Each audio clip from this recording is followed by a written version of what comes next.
orang dewasa. Ada mengatakan bahawa kanak-kanak yang belum berkhatam perlu diasingkan safnya kerana membawa najis. Adakah maksudnya tidak boleh disafkan satu? Memang ada pendapat mazhab Syafi'i, ada. Di kalangan mazhab Syafi'i kata kanak-kanak yang belum sunat membawa najis, boleh dukung dan seumpamanya. Saya tak berapa setuju. Itu saya lebih pendapat mazhab Syafi'i yang kata tidak membawa najis. Kita hormati pendapat itu. Baik. Kalaulah kanak-kanak yang belum khatam ini membawa najis, adakah solat mereka tidak sah? Katakanlah kanak-kanak umur 7 tahun. Nabi kata, "Muru auladakum bis-salat li 7 sinin wadribuhum 'alaiha li 10." Jadi kata, perintahkanlah anak-anak kamu untuk solat seusia mereka 7 tahun. Ya. Dan pukullah mereka jika mereka tidak mahu mendirikan solat ketika umur 10 tahun. Ya. Tapi kat sini Nabi kata dah sunat, kata sunat. Katakanlah anak kita umur 7 tahun, 8 tahun tak sunat lagi, dia solat sah solat dia tuan. Katakanlah ada anak lelaki 7 tahun dia solat tak sunat lagi, sah solat dia. Kalaulah kanak-kanak sunat, ya, tidak sah solat dia, kenapa Nabi sebut? Dalam hadisnya tidak sebut suruhlah anak-anak kamu yang sudah bersunat solat. Tak ada. Maksudnya umum dah sunat ke tak umum. Sah tak solat orang yang bersunat atau tidak solat? Kita buka sekali lagi kitab Al-Majmu'. Saya suka lihat, saya suka buka. Tak ada main berubah-ubah, tak ada. Tak ada main akal-akal, tak ada main poyo-poyo punya, bukan, tak ada. Maksud kita main gentleman, tuan-tuan. Ya?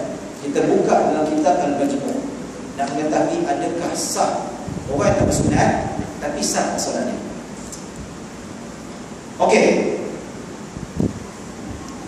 Kata Imam Nawawi, yasihhu hajjul aghlaf wa huwa alladhi lam yukhtam. Hadha madhhabuna wa madhhabul ulama kafatan. Ya. Apa kata Imam Nawawi? Haji orang yang tidak berkhatam. Haji, okey, orang yang tidak berkhatam umur 40 tahun, 50 tahun tak berkhatam, katalah tak berkhatam. Okey, persoalan orang timbul, adakah sah solat, sah haji orang yang berkhatam? Apa kata Imam Nawawi? Imam Nawawi mengatakan haji orang yang tidak berkhatam adalah sah. Selagi saya bacakan, yasihhu hajjul aghlaf. Maksudnya haji orang yang tidak bersunat sah punya haji dia. Baik.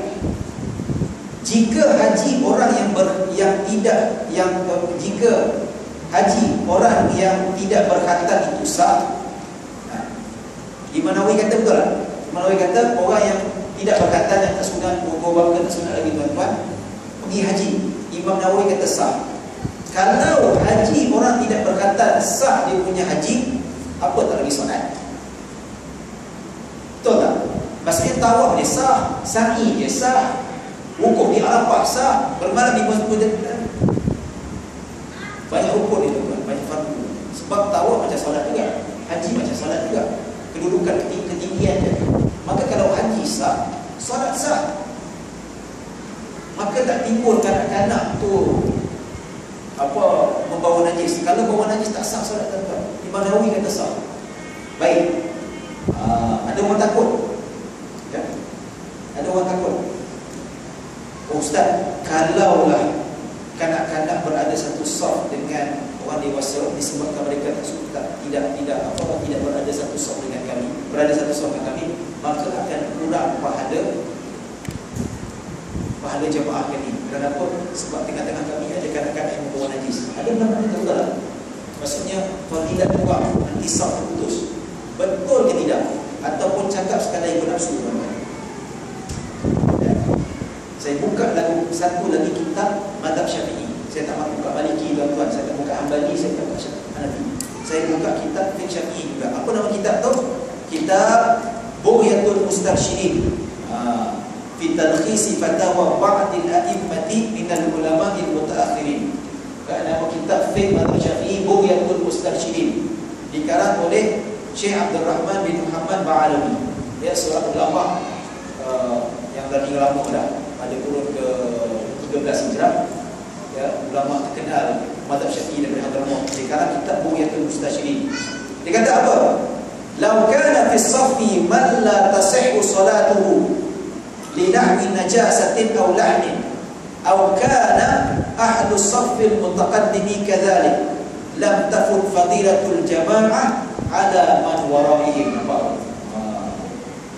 Baik terjemahannya.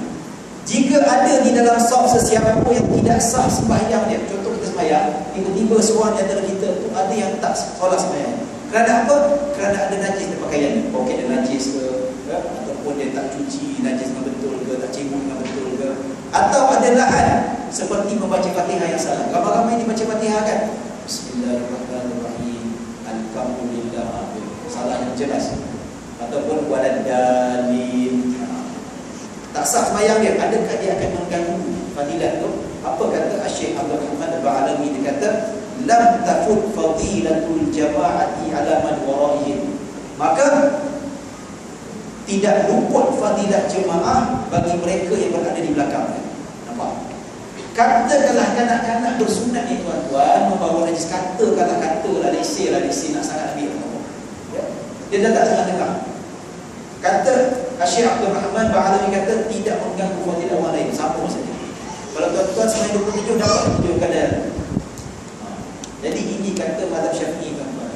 Okey, saya baca dalam 3, saya boleh buka 1000 lagi kitab mazhab Syafi'i, saya akan turun dia sama juga. Baik, jawapan yang konklusi saya nak tanya tuan-tuan, ada tak kata perlu mengasingkan? Saya nak tanya. Ada tak? Ada tak? Tak ada. Ada tak tuan?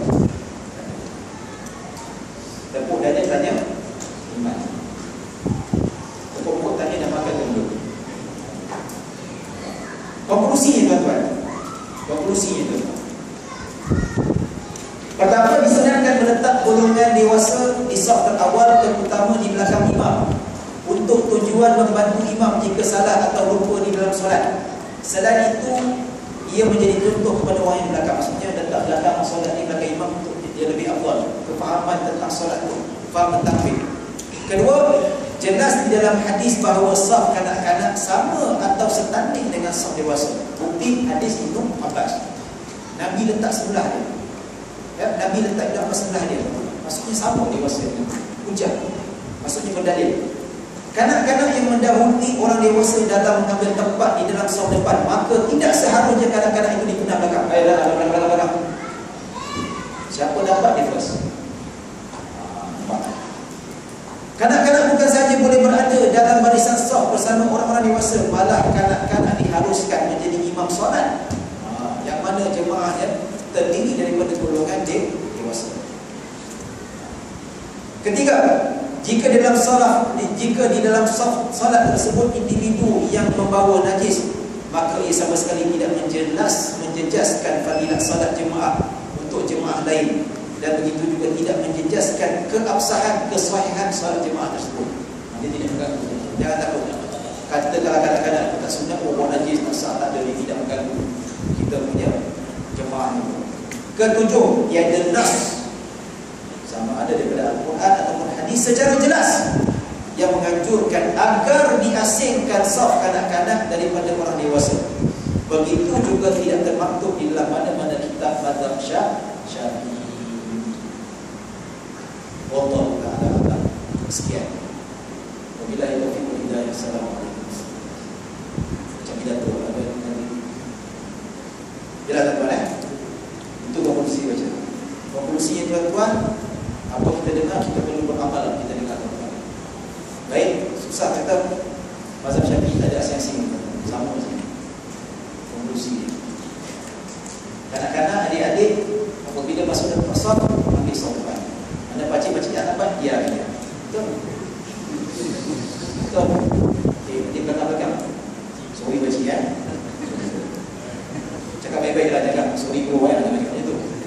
Tak pakcik, ustaz cakap, saya pendapat, first come first serve. Pakcik sorry belakang. Macam tu sikit. Ya, lesen dapat ni, dapat license. Bukan license to kill, license to be in front. Ya, boleh insyaAllah. Ada soalan tuan-tuan?